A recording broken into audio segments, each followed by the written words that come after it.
મિત્રો, ગુજરાતની ભાજપ સરકાર, કેન્દ્રની સરકાર અને ચૂંટણી પંચે ઢાંકણીમાં પાણી લઈને ડૂબી મરવું પડે એવી ભયંકર ચિંતાજનક ઘટના આપણી સામે ગુજરાતમાં બની છે.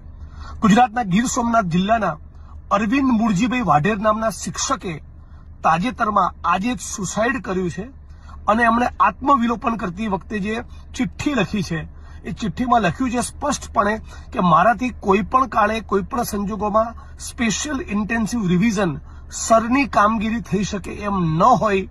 છેલ્લે કોઈ વિકલ્પ ન બચતા થાકીને હારીને ત્રસ્ત થઈને હું આ આત્મઘાતી પગલું ભરી રહ્યો છું. આના પરિવારજનોને હું શ્રદ્ધાંજલિ પાઠવું જ છું.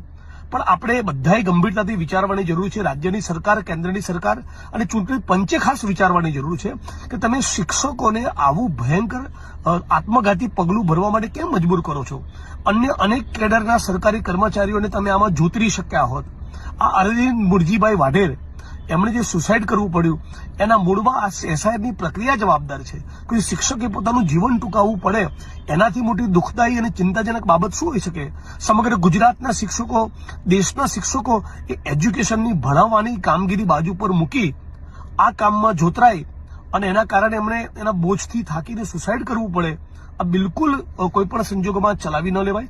એનું રાજ્યની સરકાર પાસે, કેન્દ્રની સરકાર પાસે, ચૂંટણી પંચ પાસે હું માગણી કરું છું કે બધા સાથે મળીને એકબીજાના સંકલનમાં નિર્ણય લો કે એસઆઈઆરની પ્રક્રિયા સંપૂર્ણપણે રદબાતલ કરવામાં આવે અને જો રદબાતલ ન થવાની હોય તો એની અવધિ વધારીને તમે 100 દિવસ કરો. કાનપટ્ટી પર બંદૂક મૂકતા હોય એ પ્રમાણે શિક્ષકોને તમે ફરજ પાડો છો કે એક બૂથના 1200-1500 ફોર્મ તમે ભરીને લાવો અને આ પ્રકારની કામગીરી ફક્ત શિક્ષકોની પાસેથી તમે કેમ કરાવવા માંગો છો? અન્ય અનેક કેડરના સરકારી કર્મચારી છે, તમે એમાં એ લોકોને પણ એમાં ઇન્વોલ્વ કરી શકો. એટલે અરવિંદ મૂળજીભાઈ વાઢેરે જે સુસાઇડ કર્યું છે એના માટે હું માનું છું કે ચૂંટણી પંચ અને કેન્દ્રની સરકાર જવાબદાર છે. સમગ્ર ગુજરાત અને દેશના શિક્ષકોએ આ મુદ્દે જાગવું જોઈએ. આ બિલકુલ ન ચલાવી લેવાય એવી ઘટના બની છે. ફરી એકવાર હું અરવિંદભાઈના પરિવારજનોને મારી શ્રદ્ધાંજલિ તો પાઠવું જ છું, પણ રાજ્યના મુખ્યમંત્રીને વિનંતી કરું છું કે અન્ય કેડરના કર્મચારીઓને પણ આ સરની પ્રોસેસમાં વિનંતી કરવામાં આવે અને ભોગ બનેલાના પરિવારજનોને સરકારી નોકરી અને યોગ્ય વળતર ચૂકવવામાં આવે. અરવિંદ મૂળજીભાઈ વાઢેર જે શિક્ષક મિત્રે સુસાઇડ કર્યું છે એને આપણે બધા સાથે મળીને એક ગુજરાતી તરીકે, એક દેશવાસી તરીકે આપણી શ્રદ્ધાંજલિ પાઠવીએ.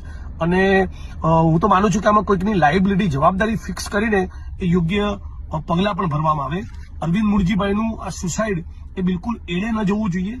ગુજરાતમાં અને દેશમાં જે એસઆઈઆરની પ્રક્રિયા ચાલી રહી છે એ ગરીબો, વંચિતો, શોષિતો, જે સામાન્ય માણસો છે, જે વિપક્ષના વોટ છે, એની કઈ રીતે ચોકડી મારવી એ પ્રમાણેના ઇન્ટેન્શનથી આખી